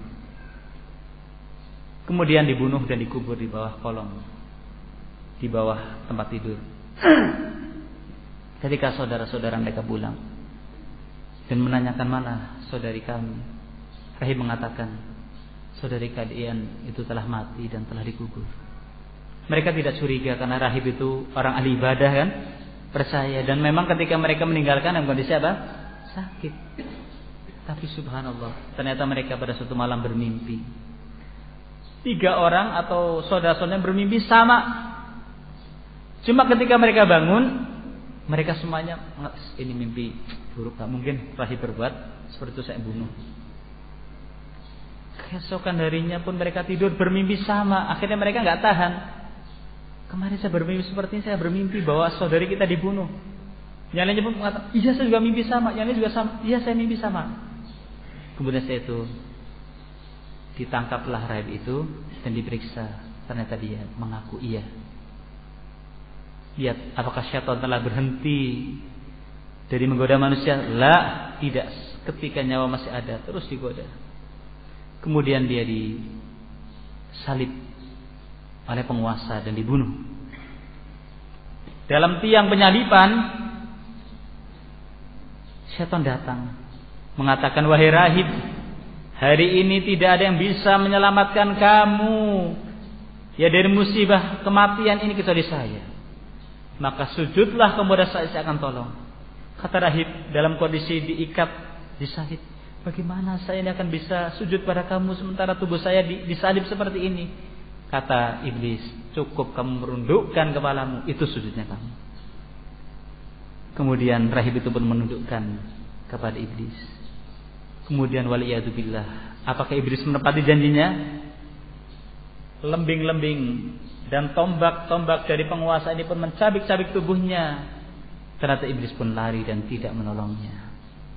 iblis tidak puas menggoda seorang sampai seorang terjerumus ke dalam kesyirikan. Seperti itu langkah-langkah syaitan. Dari yang kecil sampai yang terbesar. Hati-hati kita. Kalau mereka sebagian ahli ibadah telah terjerumus ke dalam yang seperti ini, apa ada jaminan dari kita? Ya akhi, hati kita lemah, iman kita pun minim. Sementara godaan begitu dahsyatnya, bujuk rayu begitu pesatnya. Kalau kita tidak membentengi diri kita dengan ilmu, kalau kita tidak mendapatkan pertolongan dari Allah Subhanahu wa taala, kita tidak akan mungkin selamat dari yang seperti ini. Dahulu sebagian salaf mengatakan, laisal ajab man halaka kaifa halak, innamal ajab man naja kaifa naja. Bukan hal yang aneh, bukan hal yang lucu kalau orang itu binasa, bagaimana dia binasa, enggak aneh. Karena sebab-sebab kebinasaan saking banyaknya. Jalan-jalan untuk seorang itu sesat begitu banyaknya. Namun yang aneh adalah orang selamat, bagaimana bisa selamat? Sementara godaan begitu dahsyatnya, bujuk rayu begitu banyaknya, kok dia bisa selamat? Ini orang yang ajaib. Laisal ajab man halaka kaifa halak, innamal ajab man naja kaifa naja. Bukan hal yang aneh kalau orang itu binasa, kok bisa binasa? Itu enggak aneh. Tapi aneh orang selamat kok bisa selamat dalam kondisi bujuk rayu seperti itu. Kisah tentang perzinahan ketika seorang dia berkhalwah dengan wanita yang lain yang bukan mahramnya telah banyak. Prahara telah mendera sebagian kehidupan keluarga, dan mereka pun kini sedang mengalami hasil dari kejahatan mereka. Waliyadu billah, waliyadu billah. Maka Allah Subhanahu wa taala mengatakan wala taqrabuz zina. Janganlah kalian mendekati zina, mendekati saja enggak boleh apalagi melakukannya. Kata ulama, segala hal yang akan menyampaikan dari perzinahan dijauhi oleh kalian. Di antaranya adalah khalwah, menyepinya seorang lelaki dengan seorang wanita yang bukan mahramnya. Jangan kita merasa aman, iman kita telah kuat. Jangan kita merasa iman kita, ya, amal kita telah banyak. Berapa banyak orang yang besar telah jatuh dalam bab ini, ya, sementara ya imannya, ilmunya hilang. Yang kedua, di antara hal yang bisa menggoncang kehidupan rumah tangga, dilarangnya seorang wanita untuk mensifati wanita lain kepada suaminya dengan sifat yang seolah-olah suaminya kayak melihatnya. Karena apa? Subhanallah, jika ini terjadi, ada sekian banyak kemungkinan yang jelek. Bisa jadi seorang suami akan jatuh cinta kepada perempuan yang disifatkan tadi, padahal belum pernah melihatnya, dan akan benci kepada istrinya, dan istrinya akan ditinggal, dicerai. Atau akan membuat makar bagaimana supaya perempuan ini bisa menjadi miliknya, ya. Bagaimana supaya suaminya mati, dia menjadi milik saya. Ini bukan hal yang mustahil. Ini bukan hal yang mustahil. Ya, yang namanya hasad dan makar itu macam-macam. Ya, macam-macam. Dan subhanallah, tidak sedikit seorang dia itu mati-matian dalam mencintai sesuatu, mati-matian dalam membela sesuatu, melihat pun tidak, baru dengar toh, belum lihat, sudah mati-matian dia membelanya, mati-matian mencintainya. Jika dahulu ada istilah, jika kamu mendengar mu'aidi, itu lebih baik daripada kamu melihat. Jadi waktu itu ada orang namanya mu'aidi, bukan orang Indonesia ini, orang Tempo Boeloe ini, ya, zaman dulu. Ini kedengarannya orangnya luar biasa, bagus dan sebagainya, suaranya merdu. Orang udah bayangkan, wah ganteng ini orangnya. Orang penasaran. Ketika sudah lihat, subhanallah, ternyata antara suara dengan wajah nggak ada kesesuaian. Suaranya merdu banget, tapi wajahnya ya Allah super jeleknya. Sampai-sampai menjadi pepatah, kalau kamu dengar mu'aidi cukuplah Enggak perlu kamu melihatnya. Subhanallah, dari sini kita katakan bahwa tidak sedikit seorang terkadang jatuh cinta pada seorang hanya sekedar mendengar, belum pernah lihat kayak apa dia, sudah bayangkan yang tidak-tidak. Cantiknya sudah, neman sudah, Zulaikha As-Sani misalnya, ya. Sekarang seperti itu, dan ini bahaya sekali. Makanya Nabi melarang seorang wanita dia mensifatkan kepada suaminya wanita yang lain dengan persifatan tadi, seolah-olah suaminya kayak melihat wanita tadi. Ya, tidak sedikit kecintaan itu timbul daripada khobar, timbul daripada khobar, berita ataupun apa yang dia dengar. Sehingga Ibnu Qayyim menyatakan seperti itu terkadang seorang mati-matian dalam membela sesuatu padahal melihat saja belum, tahu saja tidak. Padahal kalau dia tahu mungkin akan apa? Akan lari. Dia tidak akan mencintainya. Kemudian yang ketiga, dilarangnya wanita untuk safar sendirian tanpa mahram. Jika seorang wanita melakukan safar sendirian tanpa mahram, padahal dia punya suami, alamat ya kehidupan rumah tangga akan goncang. Apalagi kalau sampai ke luar negeri misalnya bekerja, waliyadzubillah.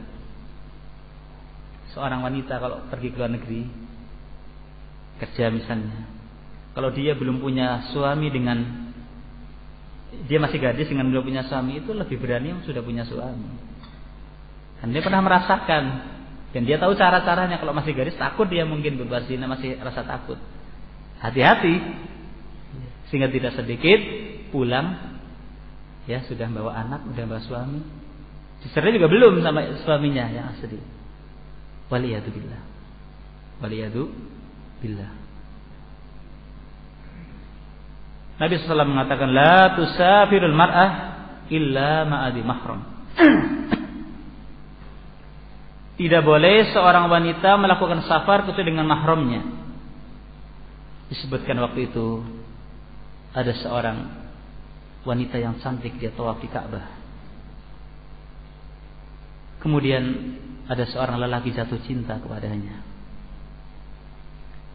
Setiap dia tawaf dibututi dari belakang.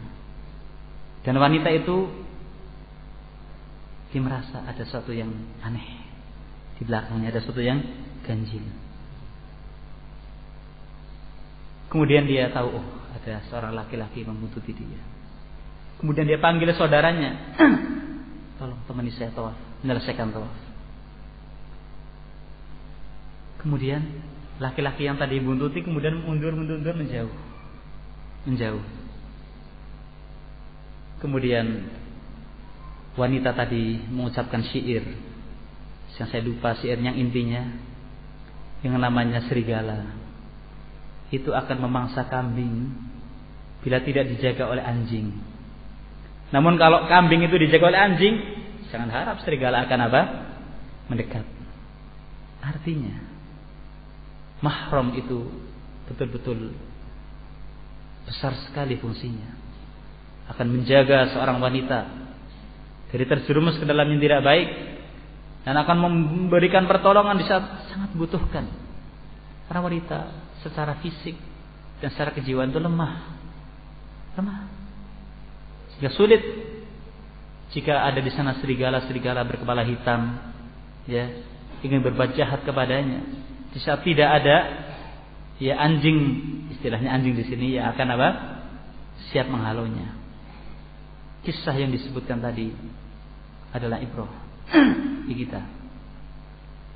bagi kita bahwa tidak sedikit terjerumusnya seorang dalam perzinahan karena dia melakukan pelanggaran agama, melakukan safar sendirian seorang wanita tanpa mahramnya.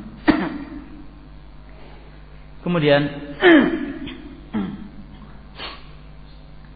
di antara sebab yang bisa menggoncang kehidupan rumah tangga, seorang melontarkan pandangan dan tidak mau menundukkan pandangan. Padahal Allah Subhanahu wa taala berfirman, "Qul lil mu'minin yaghuddu min absarihim wa yahfadhu furujahum dzalika azka lahum innallaha khabirum bima yasna'un." Wa qul lil mu'minat yaghuddna min absarihinna wa yahfadna furujahunna. Surat An-Nur ayat 30 sampai 31. Katakan untuk kaum mukminin, hendaknya mereka menundukkan pandangan mereka. Artinya tidak harus merem sudah tiada jalan. Ini merundukkan pandangan. Merundukkan, ya, sebagian ditutup tapi matanya melotot begini ya sama aja. Ya. Yaghuddu min absarihim wa yahfadhu furujahum, dan mereka menjaga farji-farji mereka. Ini lebih bersih bagi mereka. Sesungguhnya Allah lebih tahu terhadap apa yang mereka lakukan. Dan katakanlah bagi kaum mukminat, hendaknya mereka menundukkan pandangan mereka dan menjaga farji-farji mereka. Ya. Berapa banyak pandangan berujung kepada kematian? Berapa banyak satu pandangan kemudian menjadikan seorang itu terjerumus ke dalam jurang kehancuran. Dan yang namanya kemaksiatan seperti ini itu tidak datang serta-merta. Dahulu dalam syair dikatakan, nadratun summa ibtisamun summa salamun summa kalamun summa liqa'un fama'idun, atau fama'id summa ma'idun faliqa'un. Lihat langkah-langkah untuk berbuat zina itu seperti ini. Pertama adalah nadratun, pandangan. Ketika pandangan ini diterima, fabtisamun, ada senyuman. Pandangan saya disenyumi, berarti diterima. Tidak cukup sampai senyuman, fasalamun fakalamun. Kemudian itu ada ucapan selamat. Kemudian itu adanya pembicaraan. Setelah adanya pembicaraan, adanya janji. Setelah adanya janji, adanya pertemuan. Setelah itu akan ditanya. Hakada. Nadratun, summa ibtisamun, summa salamun fakalamun, summa mawa'idun faliqa'un. Pertama itu langkahnya nadrah, pandangan. Pandangan ini diterima, oh ibtisamun.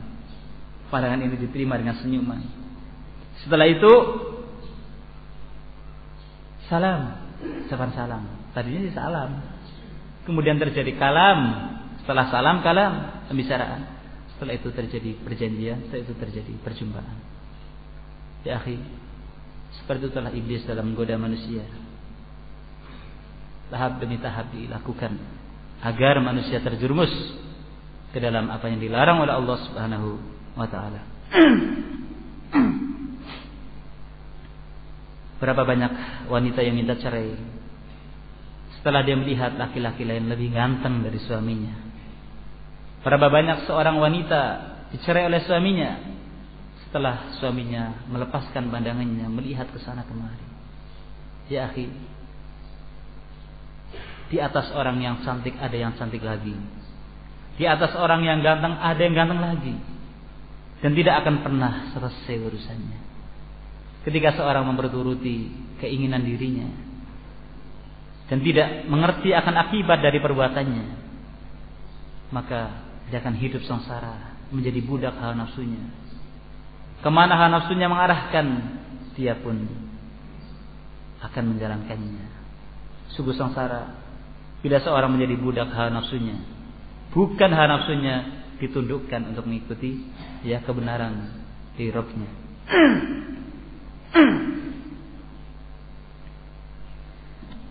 Disebutkan ada seorang, dia melihat seorang pemuda, seorang dokter muda sekali. biasa mengadakan pertemuan-pertemuan dengan teman-temannya. Tentunya sabur baur. Ini di negeri barat disebutkan kisahnya di sini, ya. Kemudian ternyata antara pemuda tadi yang dokter tadi dengan ini kasus, tidak semua dokter seperti itu, ini kasus saja. Yang lainnya mungkin lebih banyak, ya. Ini kasus. Ternyata perempuan yang biasa kadang ketemu dengan dia sudah punya suami, orang kaya. Ternyata jatuh cinta dengan pemuda ini.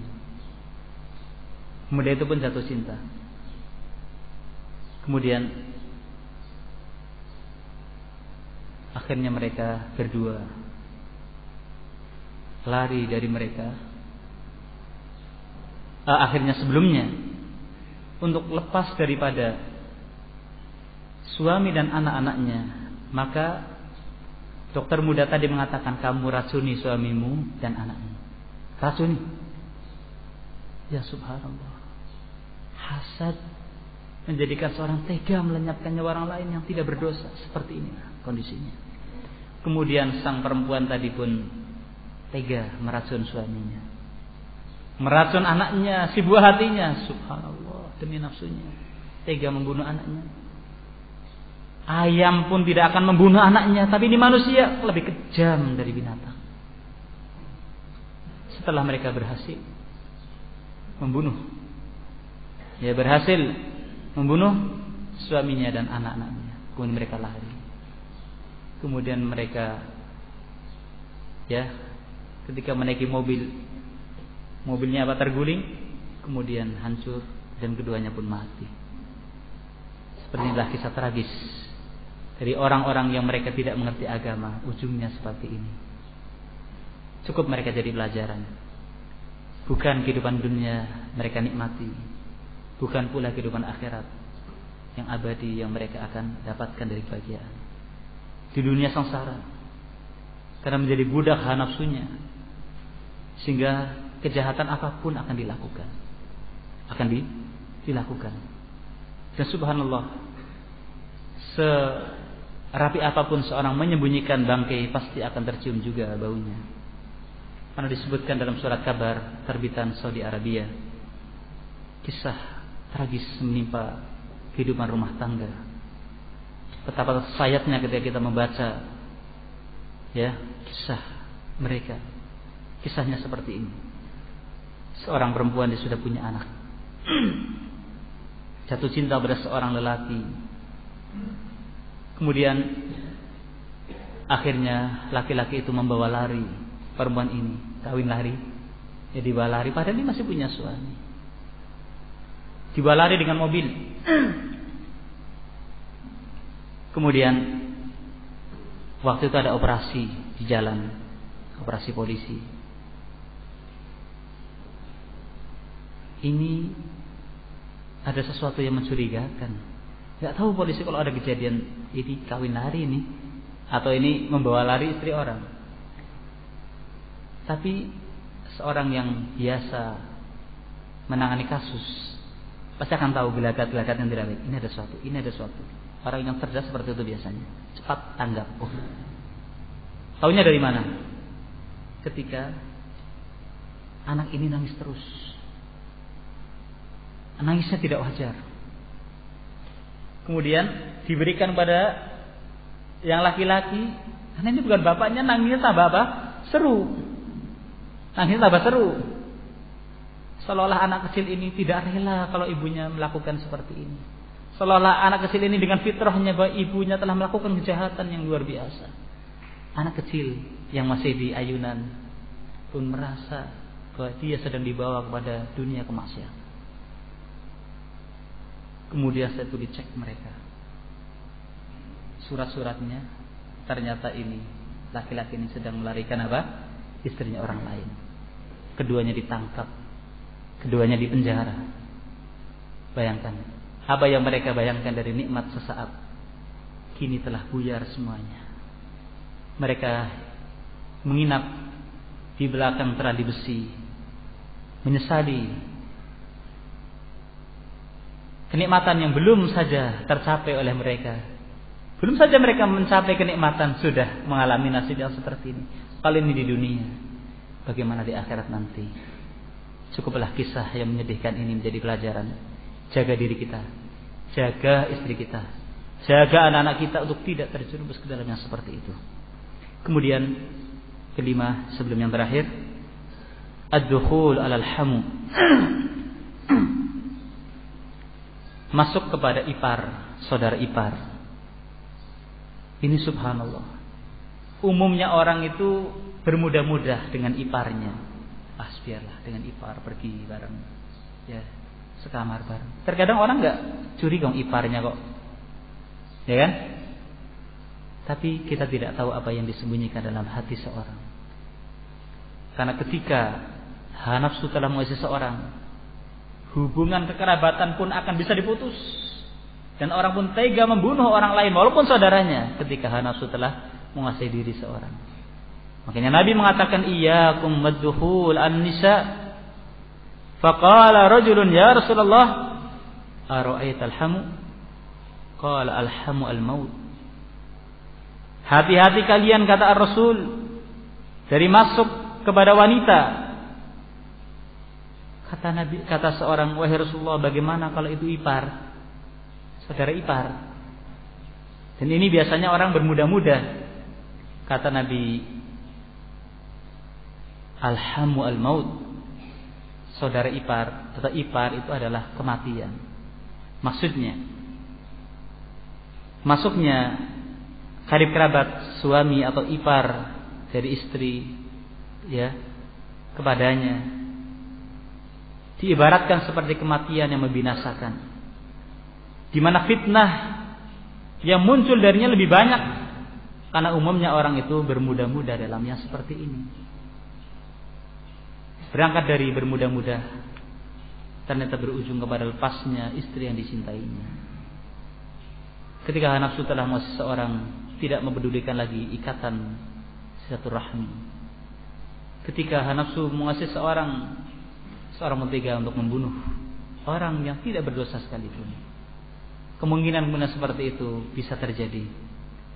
Dan yang namanya kemungkinan tidak akan pernah ada hentinya. Kita harus waspada, karena kondisi manusia terus berubah dari waktu ke waktu. Nafsu pun terkadang menguasai seorang lebih daripada akalnya.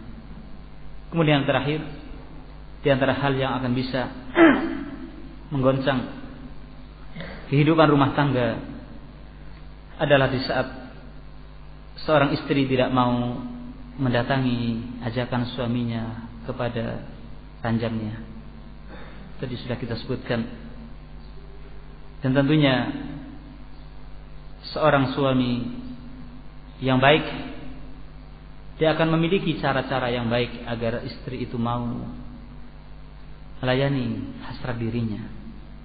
Karena sebagian wanita terkadang bukan karena dia tidak mau melayani suaminya, namun terkadang karena seorang suami tidak mengerti cara berhubungan yang baik, atau memiliki seks menyimpang. Istilah apa? Seks menyimpang. Sebagian orang tidak akan puas, tidak, syahwatnya tidak akan muncul kecuali dengan mukuli istrinya dulu sampai berdarah baru muncul syahwatnya. Otomatis yang seperti ini akan menimbulkan trauma. Ya, atau seperti tadi, datangkan jago di apa? Ya, ditarik lehernya, saya putus di hadapan istrinya. Itu pun akan menjadikan trauma pada hati seorang istri. Dan umumnya ketika seorang suami tidak bisa tercapai hasrat dirinya dengan istrinya, umumnya adalah karena bodohnya seorang suami. Ya, bodohnya seorang suami. Karena bisa dikatakan perempuan itu maf'ul, laki-laki itu fa'il. Perempuan itu objek, laki-laki itu apa? Subjek. Maka di sini pandai-pandainya seorang suami untuk bisa terpenuhi hasrat dirinya. Sebagian wanita tidak mau dihubungi oleh suaminya karena suaminya itu kalau menghubungi kayak gajah jatuh, nggak ngerti cara ya mancal sepeda, ya kan? Jadi kayak gajah jatuh, ya, waliyadzubillah. Jadi memang perlu, ya, hal-hal seperti diketahui agar suami istri itu hidup harmonis. Tidak selalunya seorang wanita disalahkan dalam masalah hubungan ranjang ketika tidak mau mendatanginya. Terkadang karena bodohnya seorang suami, ketidakmengertian dia, ya bagaimana cara hubungan yang baik pun ini akan menimbulkan trauma yang tidak akan terwujud darinya sebuah kelezatan apapun. Sehingga apapun yang akan menarik adanya mahabbah, kecintaan di antara suami istri, apakah itu berupa ucapan atau perbuatan, teruslah dikembangkan. Selagi itu tidak diharamkan oleh Allah Subhanahu wa taala. Kecintaan suami istri akan menjadikan anak-anaknya tumbuh dewasa dalam keadaan mereka penuh mendapatkan kasih sayang. Tidak sedikit anak-anak yang jahat itu tumbuh dikarenakan kehidupan rumah tangga yang berantakan. Namun ketika suami istri mereka tahu akan tugas dan tanggung jawabnya masing-masing, kecintaan di antara mereka datang silih berganti, sehingga anak-anak mereka pun tumbuh di atas kasih sayang yang penuh dari orang tuanya. Maka anak-anak tumbuh di atas jiwa yang besar. Jangan sampai suatu saat anak-anak kita dikatakan masa kecil tidak bahagia, itu bahaya. Ternyata di balik kalimat masa kecil tidak bahagia memang ada maksudnya. Tidak sedikit terjadinya penyimpangan yang ada pada anak. Sebabnya adalah retakan kehidupan rumah tangga. Maka dengan kita mengacu, melihat kepada kehidupan Nabi dan para sahabatnya dalam kehidupan rumah tangga, insyaallah ta'ala kehidupan yang sakinah, mawaddah warahmah akan menjadi kenyataan, bukan sekedar angan-angan. Bagi yang sudah menikah dan bagi yang belum menikah, marilah kita semua berusaha meniti kehidupan Nabi dan para sahabatnya. Kehidupan Nabi dengan istri-istrinya, para istri Nabi dengan suami, dengan Nabi SAW, para wanita sahabat dengan suaminya, di mana mereka saling bantu membantu satu dengan selainnya untuk terwujudnya maslahat dalam perkara agama mereka dan dunia mereka. Hilangkanlah sifat egois, campakkanlah perasaan selalu menang atau selalu benar, bahwa kehidupan rumah tangga adalah milik bersama. Kehidupan rumah tangga adalah sebuah seni yang indah yang akan mengukir sejarah kehidupan seorang. Janganlah kehidupan rumah tangga ini tercoreng dengan banyak bercak, sehingga lembaran kehidupan rumah tangga kita bukan lembaran yang putih bersih. Tentunya dengan kita merujuk, menilik kembali kepada kehidupan Nabi dan para sahabatnya, apa yang menjadi harapan insyaallah menjadi kenyataan. Tanpa kita melihat kepada kehidupan mereka, atau bahkan kita cenderung pada kehidupan orang-orang barat, orang-orang kafir, maka tidak akan mungkin terwujud mahabbah dan sakinah. Ada kisah yang sangat menyedihkan sekali terjadi di daerah Inggris, di mana ada seorang laki-laki masuk ke rumah seorang perempuan yang dicintainya, padahal dia sudah punya suami. Terjadilah perzinahan, dan ternyata diketahui oleh suaminya. Kemudian perzinahan ini pun dilaporkan kepada hakim. Apa jawaban dari hakim?